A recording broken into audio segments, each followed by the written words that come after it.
Hello बच्चों, मैं प्रतीक कुमार। इस वीडियो में हम एक टॉपिक करेंगे जिसका नाम है नियमित सतहों का क्षेत्रफल, area of cut out regular surfaces. मतलब क्या होते हैं ये हमारे नियमित जो क्षेत्रफल होते हैं, जो नियमित सतह होती है। जैसे मैं आपको एक छोटा सा एग्जांपल दे रहा हूँ। ये हमारा आयत है, ठीक है बच्चों। इस आयत के एक कोने पे एक अर्धवृत्त बना है। कहने का मतलब जो मेरा एक नियमित सतह थी उसको मैंने काट दिया, और जो पोर्शन जो बचा है उसका हमें अक्षेत्रफल निकालना है। जो पोर्शन जो भाग हमारे पास बाकी बचा है उसका हमें अक्षेत्रफल निकालना है। तो इस तरह के क्वेश्चन इस टॉपिक में हम करेंगे। लेकिन ये सभी क्वेश्चन करने से पहले आप सभी को अक्षेत्रमिति का ज्ञान होना जरूरी है। तो आज हम बेसिक अक्षेत्रमिति और उससे जुड़ी हुई बातें इस वीडियो में सीखेंगे। स्टार्ट करते हैं त्रिभुज से।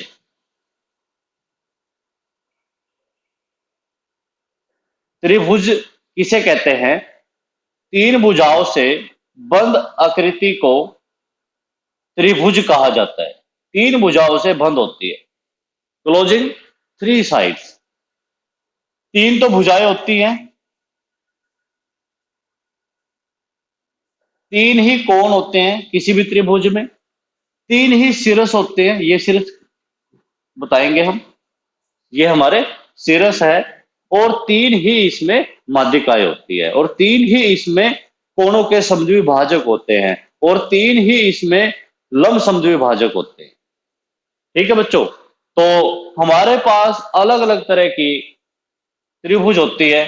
जैसे नंबर एक पे करेंगे हम, पहले करेंगे समकोण त्रिभुज। देखो, इसके नाम से ही पता चल जाता है, समकोण त्रिभुज वो होती है जिसमें एक कोण 90 डिग्री का हो। एक कोण 90 डिग्री का पाया जाता है। 90 डिग्री के कोण के सामने वाली भुजा कर्ण होती है, एक आधार होता है और एक होता है लंब। और किसी भी समकोण त्रिभुज का क्षेत्रफल निकालने का सूत्र होता है 1/2 आधार गुना लंब। ठीक है बच्चों। और एक हमारे पास टर्म आती है परिमाप की, पेरीमीटर कहते हैं इसको। परिमाप जो होता है वो किसी भी नियमित सतह का जो चारों तरफ का, यानी कि उसके सराउंडिंग्स में जितनी भी भुजाएं हैं उनका जोड़ करने से हम क्या निकालते हैं? परिमाप निकालते हैं। कहने का मतलब जैसे ये हमारे पास एक ट्रायंगल है, समकोण त्रिभुज है। इसमें यदि मैं इन तीनों भुजाओं को जोड़ देता हूं, ये सपोज करो 4 सेंटीमीटर है, ये 5 है, ये 6 है, तो 6 और 5 11, 11 और 4 15 सेंटीमीटर जो है इस ट्रायंगल का आ जाएगा परिमाप। ठीक है बच्चों, ये थी हमारी समकोण त्रिभुज। एक हमारी होती है समबाहु त्रिभुज, इक्विलेटरल ट्रायंगल कहते हैं उसको। उसके नाम से ही पता चल पा रहा है यहाँ पे सम प्लस बाहु, यानी कि जिसकी तीनों की तीनों भुजाएं बराबर हो। जिसकी जिस ट्रायंगल में तीनों की तीनों भुजाएं बराबर हो उसको हम कहते हैं समबाहु त्रिभुज। और इसमें प्रत्येक कोण 60 डिग्री का होता है। ठीक है जी। और इसका जो क्षेत्रफल है वो होता है बच्चों वर्गमूल 3/4 गुना भुजा की पावर 2। बस आपको ये याद रखना है कि समबाहु त्रिभुज में अ, सभी की सभी भुजाएं, तीनों की तीनों भुजाएं एक समान होती हैं, और उसका क्षेत्रफल ऐसे निकाला जाता है। एक हमारे पास होती है समद्विबाहु त्रिभुज। उसके भी नाम से पता चल रहा है, सम प्लस द्वि प्लस बाहु, जिसकी कोई दो भुजाएं बराबर हो। मान लो ये दो भुजाएं इसकी बराबर है, उसको हमने नाम दे दिया बी, और तीसरी भुजा को हमने नाम दे दिया ए। समद्विबाहु में कोई दो भुजाएं बराबर होती है। इसका क्षेत्रफल का सूत्र होता है a/4 वर्गमूल 4b² -a²। ठीक है। ए जो है वो हमारी एक ऐसी भुजा है जो बाकी दोनों भुजाओं से अलग है, और जो बाकी बी है वो हमारी दोनों की दोनों भुजाएं एक समान है। ठीक है बच्चों, इसको आप कुछ और भी संज्ञा दे सकते हो ए बी की जगह। उसके बाद हमारी एक त्रिभुज होती है विषम बाहु त्रिभुज।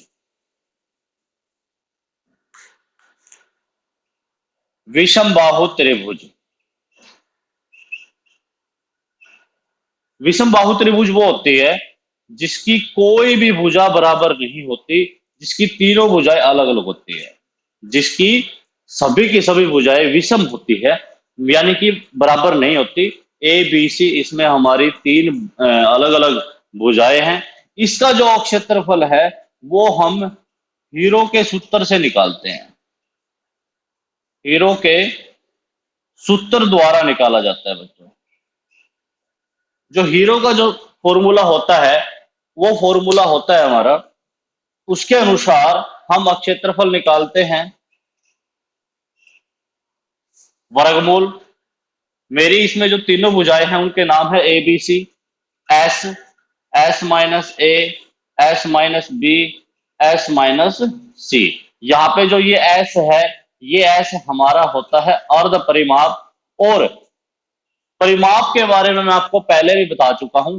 वैसे अगर हम इस क्वेश्चन में इस ट्रायंगल के अंदर परिमाप निकाले तो परिमाप हमारा होगा ए प्लस बी प्लस सी, लेकिन अर्ध परिमाप क्या होगा उसका हमें आधा करना पड़ेगा। तो एस का जो सूत्र होता है वो होता है तीनों भुजाओं का योग और उसको भाग दे देंगे 2 से, हमारा वो निकल जाएगा अर्ध परिमाप। बाकी तीनों भुजाएं हमारे पास होंगी तो ये वैल्यू हम वहां पे रख देंगे और इससे हमारा विषम बाहु जो हमारी ट्रायंगल है उसका क्षेत्रफल निकाल सकते हैं। ये तो थी बच्चों त्रिभुज। नेक्स्ट जो है हमारा वो है चतुर्भुज। नेक्स्ट है हमारा चतुर्भुज। चतुर्भुज 4 भुजाओं से बंद आकृति को कहते हैं और इसमें चारों के चारों कोणों का योग जो है वो 360 डिग्री होता है और 4 ही शीर्ष होते हैं। इसके भी आगे अलग अलग प्रकार है, जैसे सबसे पहले करेंगे आयत, और साथ ही साथ मैं कुछ इनके गुण भी आपको बताऊंगा, कुछ प्रॉपर्टी भी बताऊंगा। जैसे आयत है, रेक्टेंगल है, आयत में क्या होता है आमने सामने की भुजाएं बराबर होती है। ठीक है बच्चों, मतलब ये भी एल है, लेंथ है, ये ब्रेड्थ है भी। आमने सामने की भुजाएं बराबर होती है, प्रत्येक कोण 90 डिग्री का होता है। प्रत्येक कोण जो है वो 90 डिग्री का होता है और इसका क्षेत्रफल का सूत्र होता है लंबाई गुना चौड़ाई, एल इंटू बी। और परिमाप वैसे आपको पता ही है कि हम चारों तरफ की भुजाओं को जोड़ देंगे तो वहां से हमारा सूत्र बनेगा 2 गुना में लंबाई जमा चौड़ाई। ऐसे ही हमारे पास एक चित्र होता है वर्ग। वर्ग क्या होता है, वर्ग में चारों भुजाएं बराबर होती है। इसमें तो आमने सामने की भुजा बराबर थी आयत में, वर्ग में चारों भुजाएं बराबर होती है। ठीक है, और प्रत्येक कोण इसमें 90 डिग्री का होता है जैसे आयत में होता है। इसका जो क्षेत्रफल है बच्चों उसका निकालने का सूत्र होता है भुजा की पावर 2, या आप ये भी कह सकते हो भुजा गुना भुजा। परिमाप यदि निकालना हो उसका सूत्र होता है 4 गुना भुजा, क्योंकि इसमें चारों भुजाएं बराबर होती है। ठीक है, और इसी प्रकार आप इनके विकर्ण भी निकाल सकते हैं, इनके विकर्ण भी निकाल सकते हो। अगर आयत का विकर्ण निकाल लोगे तो उसका विकर्ण का सूत्र होता है वर्गमूल लंबाई की 2 जमा चौड़ाई की 2। ठीक है, और अगर आप वर्ग का विकर्ण निकालते हो तो उसका हमारे पास सूत्र रहेगा ए वर्गमूल 2। ए का मतलब क्या है यहाँ पे भुजा, यानी कि भुजा वर्गमूल 2। ठीक है, एक हमारे पास आकृति होती है समचतुर्भुज।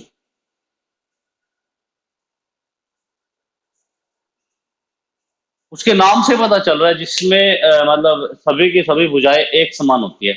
एक समान भुजाएं तो वर्ग में भी होती है, चारों की चारों भुजाएं बराबर है। बस फर्क क्या होता है, फर्क ये होता है कि इसका प्रत्येक कोण 90 डिग्री का नहीं होता। प्रत्येक कोण 90 डिग्री का नहीं होता। जैसे वर्ग में प्रत्येक कोण 90 डिग्री का होता है, समचतुर्भुज में प्रत्येक कोण 90 डिग्री का नहीं होता।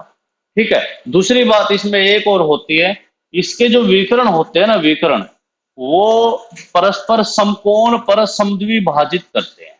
मतलब इसके दोनों विकर्ण, मान लो ये इसका विकर्ण D1 है, ये इसका विकर्ण है D2।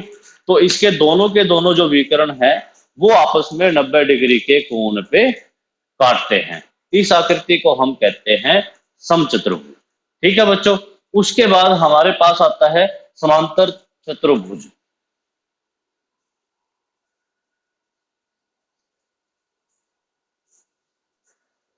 समांतर चतुर्भुज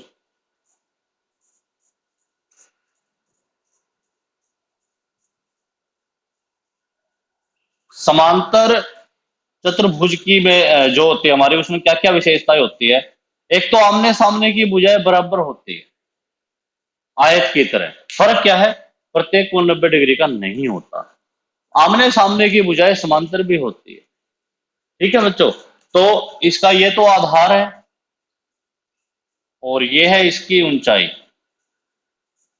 तो समांतर चतुर्भुज का क्षेत्रफल जो होता है वो निकालते हैं आधार गुना ऊंचाई से। अच्छा, मैं आपको एक बात बताना भूल गया। समचतुर्भुज का जो क्षेत्रफल है वो होता है 1/2 पहला विकर्ण गुना दूसरा विकर्ण। ठीक है बच्चों। अब इसमें हमारी एक और आकृति बची है जिसको हम कहते हैं समलंब, ट्रेपीजियम।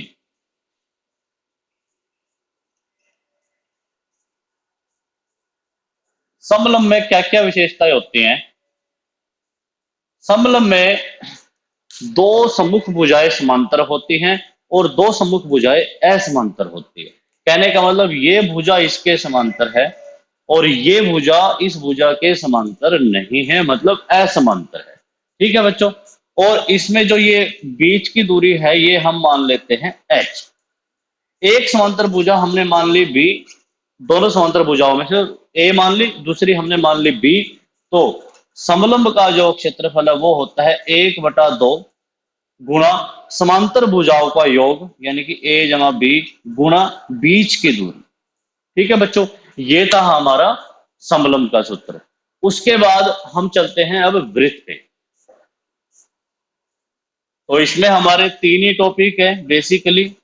ट्रायंगल है, क्वाड्रिलेटरल है यानी कि त्रिभुज था, चतुर्भुज था।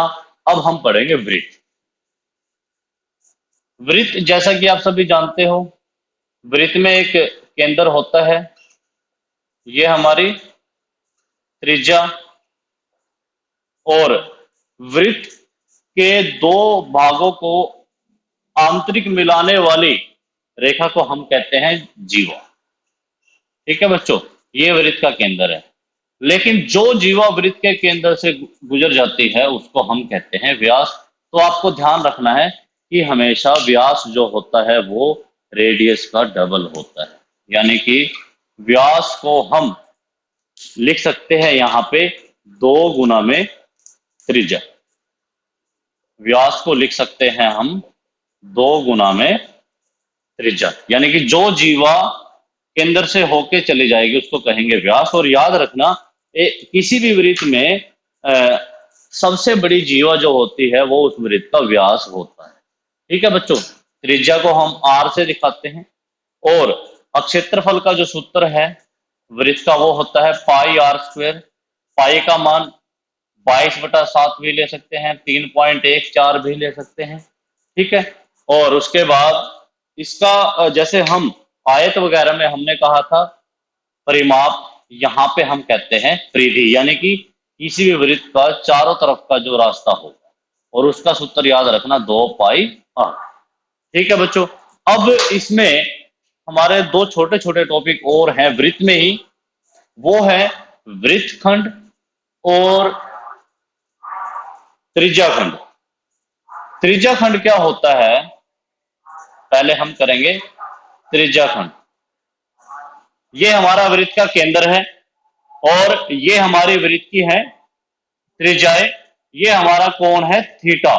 तो कहने का मतलब यहाँ पे जो हमने ये पोर्शन कट कर दिया है, यहां से ये पोर्शन मैंने यहाँ पे निकाल दिया है 0AB, इसको हम कहते हैं त्रिज्याखंड। इसको कहते हैं हम त्रिज्याखंड, जो कि थीटा कोण पे है। इस त्रिज्याखंड का अगर क्षेत्रफल निकालना हो, त्रिज्याखंड का यदि क्षेत्रफल निकालना हो तो वो होता है थीटा बटे 360 गुणा पाई आर स्क्वायर। ठीक है बच्चों, ये होती है चाप हमारी। यदि चाप की लंबाई हमें निकालनी हो, चाप की लंबाई निकालने का जो सूत्र है वो होता है थीटा बटे 360 गुणा 2 पाई आर। ठीक है बच्चों, एक मैंने आपको बताया था वृत्तखंड। वृत्तखंड क्या होता है? अगर मैं इस जीवा को यहां पे मिला देता हूं, कहने का मतलब क्या है, अगर मैं इस पोर्शन को डिलीट कर देता हूं तो ये जो भाग बचा है मेरा, इसको हम कहते हैं वृत्तखंड। वृत्तखंड भी दो तरह का होता है, एक तो लघु वृत्तखंड, और जो बाकी जो पोर्शन बचा है उसको हम कहेंगे दीर्घ वृत्त। मतलब ये सारा जो ऊपर जो पोर्शन रह गया है ये हमारा है दीर्घ वृत्तखंड। और बच्चों सिंपल सी बात है, अगर हम एक त्रिज्या खंड का क्षेत्रफल निकाल के उसमें से इस त्रिभुज का क्षेत्रफल यदि माइनस कर देंगे, घटा देंगे, बाकी जो हमारे पास बचेगा वो बचेगा लघु वृत्तखंड का क्षेत्रफल। तो बच्चों मैं उम्मीद करता हूं मेरे द्वारा इस वीडियो में बताई गई सारी बातें आपको अच्छे से समझ में आई होंगी, और यदि अच्छे से समझ में आई हैं तो आप इस वीडियो को ज्यादा से ज्यादा शेयर करो, लाइक करो, ताकि हमारे और भी जो ज्यादा से ज्यादा विद्यार्थी हैं इन वीडियोज का निःशुल्क फायदा उठा के अपने एग्जाम की तैयारी कर सके। धन्यवाद।